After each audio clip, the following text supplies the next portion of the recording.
Oh, good afternoon, everyone, and thank you for having us here today. It's truly an honor to be able to present in front of such a distinguished board. Now, we are CKB Consulting. My name is Kyle, and these are my colleagues Christopher and Brooke.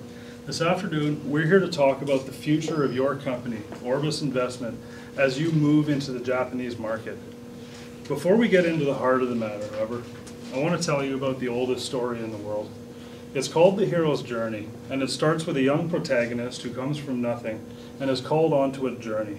This journey brings them to confront defining challenges and obstacles, which will eventually lead them to ascend into their culture's pinnacle of achievement and excellence. Now, some version of this story has appeared in every human culture since the beginning of civilization. And the reason I tell you this story is because, like so many thousands of protagonists, businesses are defined not by where their journey takes them, but by the choices that they make and how they choose to rise to the opportunities and the challenges along the way. It is our distinguished privilege to be able to talk to you about the challenges and opportunities facing Orbis in the future and how you can leverage these in order to rise to ever greater levels of excellence. Now, I'm going to pass it off to my colleague Brooke to talk about how we've framed our analysis and walk through the first step. Thank you, Kyle. I'm going to be taking you through an agenda today. First, we're going to be starting off with our primary problem identification, following up some alternatives, getting into what we believe is the best recommendation for you, following in with an internal and an external analysis, and then going into some more financial analysis to deeper into that recommendation, following up with an implementation plan and some risks and mitigations.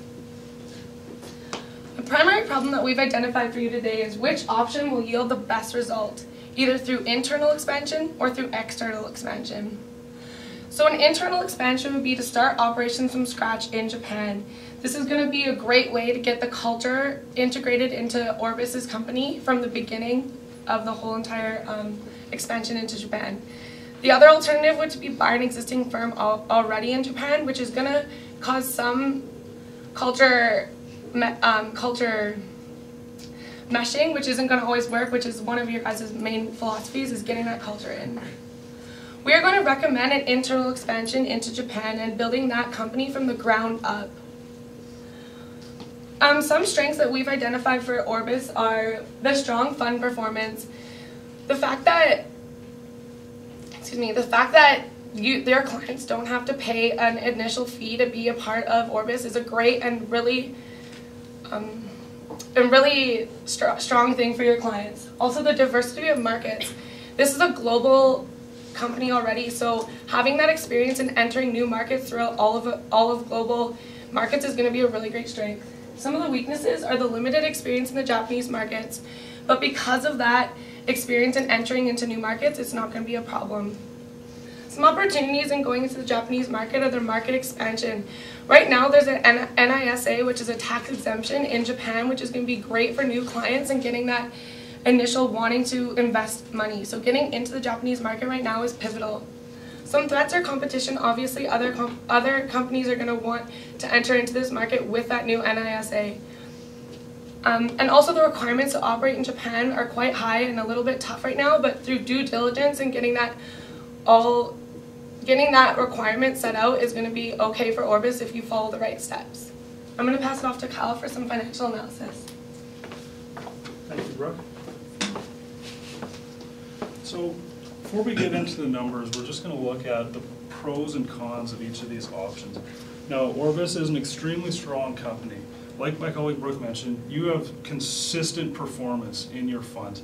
This is one of your greatest assets, is that you're able to make a return for your clients so consistently that you don't even have to charge a fee on top of the performance, and you know that you're going to make a revenue. So the first alternative is to purchase an existing firm in the Japanese market. Now, the greatest benefit of this alternative is going to be just the immediate entrance into the Japanese market. You're able to circumvent the entire process that goes along with all the licensing and the legal proceedings that go in order to set up and operate in this market. You'll also be able to inherit the existing client base of that firm. Now, some of the cons of this alternative are that, like Brooke mentioned, you can have that friction of cultures, and given that you would go into this market and really push your approach and your proven way of doing things, it could be quite a sudden change for a lot of the employees of the firm that's being acquired. Also, as our financial analysis will later show, this is going to be the more costly option. Now, looking at the numbers for this, we made some broad general estimates of what it would cost to look into to acquire a company in this market, using Target as an example firm. So we've estimated a WACC of 8% and a perpetual growth of 3.5%.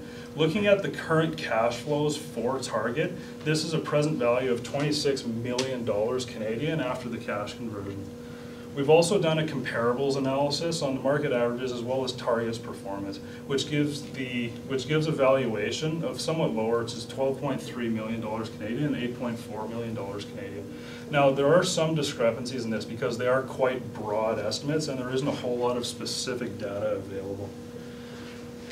Because we so heavily used assumptions in the discounted cash flows, well, it would normally be weighted higher in our evaluation. We felt that all of these valuations have the same amount of merit, and so we just did a simple average them to get the current value of a Japanese company of about $15.6 million Canadian, which would be your cost of that first option of acquiring a firm. Now, to look at our second alternative, this is where you would actually enter the Japanese market with the resources and the expertise you have and build a company from scratch. The biggest pro of this option is that it would ensure that cultural integration, that you are able to build it the way that you want it. Be able to go in there with the values of your company that you've established that have been proven to work across multiple markets and countries and continents, and make sure that it's done right the first time.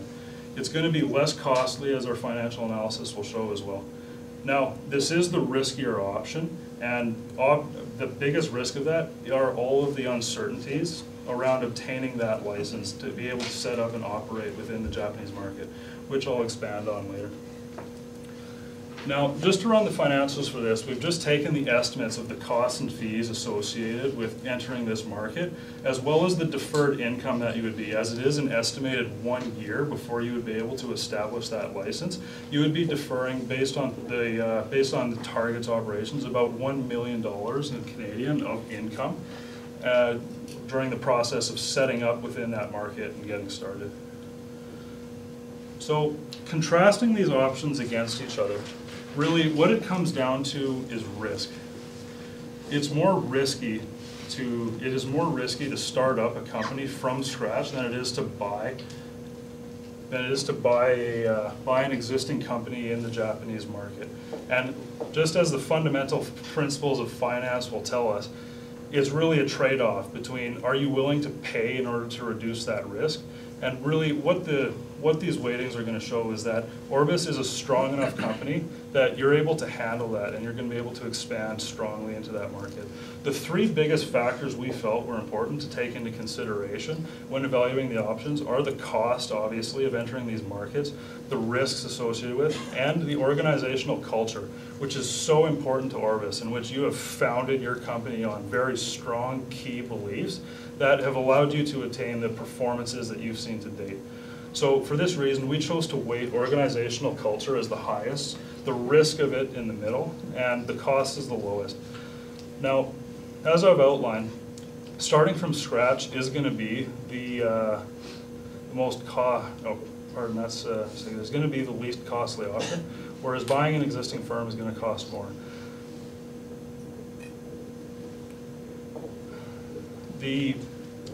Moving forward into this market, we feel that starting the company from scratch is going to be the best alternative for you because it allows you to do it right the first time. And even though you are going to pay a premium, even though you would be paying a premium to reduce that risk, you feel you can take the risk and your organization has the expertise and the experience in order to execute this properly.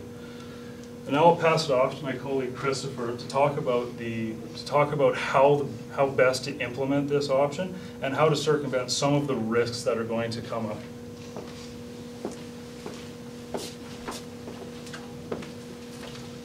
Thank you, Kyle. As Kyle had mentioned, in our story of the hero, Orbis has reached a pivotal crossroads at where they have two decisions in front of them. One, being to start a new business from the ground up in the Japanese market. The second option, or the second road that this hero can take, is by buying an existing firm in the Japanese market. As we had mentioned, my colleague Kyle had mentioned, the best alternative that we feel for your company is to create a new business from scratch in the Japanese market. Now, doing this requires a strong implementation plan, and we need a strong implementation plan so that your business can be successful in this new market and that we can grow this business into the future. Our implementation our implementation timeline is divided into 3 phases. The first phase being the application process. So this is going to be actually acquiring the application, the Type 1 license required to enter into this market and do business on a retail investment basis. And then looking at phase 2, we need to penetrate the market. We need to enter this market as quickly as possible. Because of the tax exemptions that are now available in Japan, other companies are going to be looking at investing in this market and growing businesses in this market. Looking at phase 3 of our implementation, we have adaptation. This phase is going to be characterized by adapting to the Japanese market and really growing your business by integrating Japanese culture and personnel into your business. Taking a deeper look into the implementation timeline, we have phase 1. As I had mentioned, this is the application process. What we are going to be doing in this phase is actually applying for the Type 1 JSDA license. Now, we need this to conduct business in Japan, so obviously this is our first priority. We need to take time and do our due diligence on this application to ensure that we get it done right and that we get it done successfully. As Kyle had mentioned, with this option of creating a new business from the ground up, we need to, first of all, apply for the license, but we need to do it in a timely manner because we are going to be deferring revenues for a 1-year period. And if we don't do our due diligence and do this correctly and implement this license and apply for it in the proper manner, then we will be deferring revenues even farther into the future. And this is something we don't want to do. We want to grow the business as quickly as possible, so we want to do it right from the beginning. Taking a look at phase 2 of our implementation process, after we've acquired the license, we need to then penetrate the market. And we need to do this in an aggressive fashion. We need to integrate Japanese culture and personnel into our business. Now, the best way that we feel by doing this is by hiring Japanese operations managers and Japanese personnel into the business. We know our business from the ground up. Culture is extremely important to your business. This is something that we need to look at, and we need to integrate these Japanese personnel into the business so that they can be accustomed with the culture and that they also have the experience with the existing market. So we need to get this experience into our firm so that we can be successful when we implement our implementation plan. Moving into the third phase of our implementation plan, we want to focus on future growth. As I had previously mentioned, we want to integrate people that know the market. Now, we want to integrate and hire Japanese people into our company, and we want to assimilate them, but also integrate them into our business. This will help us grow our business in the future and help us focus on the market and better understand the market from the ground up. Moving into some of the risks that we identified for you in this case is, first of all, the lack of local experience. The Japanese market is unknown to us. One of the strong things that you have going for your business right now is that you have had experience entering other markets. Now, although this is unknown, you do have that experience and you do have the potential to enter this market in a successful fashion. First of all, we need to hire local personnel. We need to hire operators that will come into our business, that are knowledgeable about the industry, and that will help our personnel further grow the business through their expertise and knowledge. And we feel that this will mitigate the risk of the lack of local experience that you now have in the Japanese market. The other risk that we have identified in this case is the license application rejection. So there's a possibility that the license application that we put forward will be rejected. Now, we feel that the best way to mitigate this risk is to do your due diligence. You need to, first of all, apply for the license, but you need to do it in a proper manner. What we suggest you do is you seek legal advice, and you also seek advice from local personnel that know the industry. Legal counsel is going to be a big part of this deal so that you can apply for the license in the proper manner and that you meet all the requirements that are outlined in this license. We'll now pass it back to Kyle, who will go over a summary of our presentation, who will outline the future of your business and bring this presentation to a close. Thank you.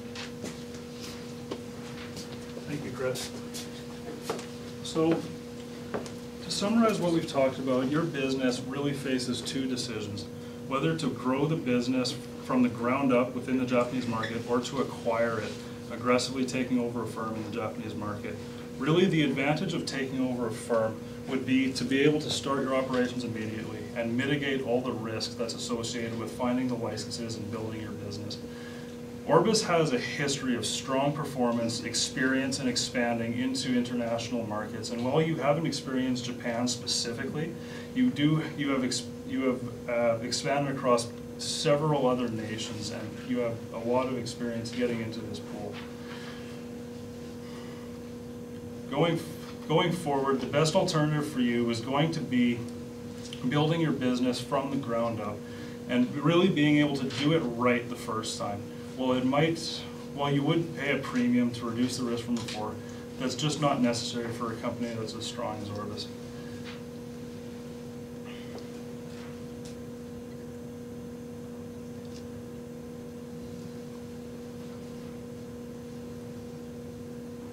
We'd now like to open the floor to any questions you might have.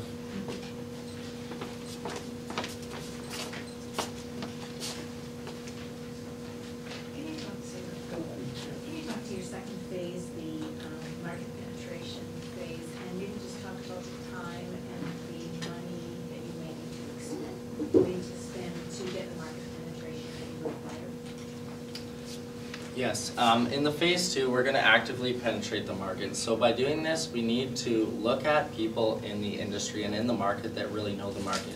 Although there aren't a lot of there weren't figures in the case to specify some of the costs that are associated with doing this, we feel that this is the best way that we can be successful in this venture, is by acquiring those people and spending the money to not necessarily just acquire those people, but to acquire the knowledge that these people have.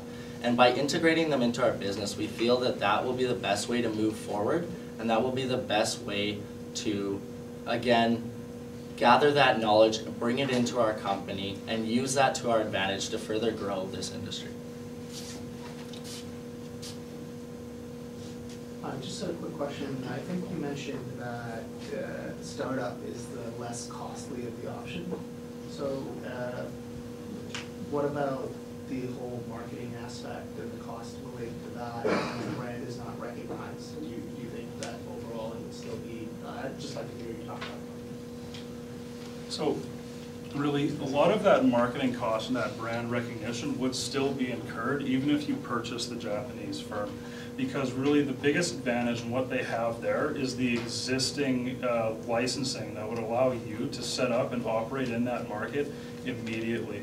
There would still be a massive shift in the organization after you purchase it and after you move in, because ultimately you don't want them to continue as they have been. You would want to basically use it as a conduit to set up your company within the Japanese market. So really you would still be reinventing that entire company. You'd be imposing your values on top of the company that you would acquire, and you would still incur a whole lot of those marketing costs because you're reinventing the entire company. It's basically you're just buying their existing assets. The biggest one is the experience and the clients that the employees would have, and the licensing that's already in place for them. Between your costing for your recommendation, did you try to analyze the sort of NPV to figure out, assess what, at what point you think they would recoup their cost and or explain it in an NPV sort of fashion? Or is it it just an upfront cost of 2.3 million that you based your recommendation on? Really is, we didn't feel that the doing kind of a break-even analysis or NPV was necessary, because it's really the upfront cost that's important, and it would have the same revenue streams more or less once you were established within that market, because whether you go one way or the other, the business is still going to operate the same way. So the only variable in that analysis that would shift and that would change would be the upfront cost of setting up.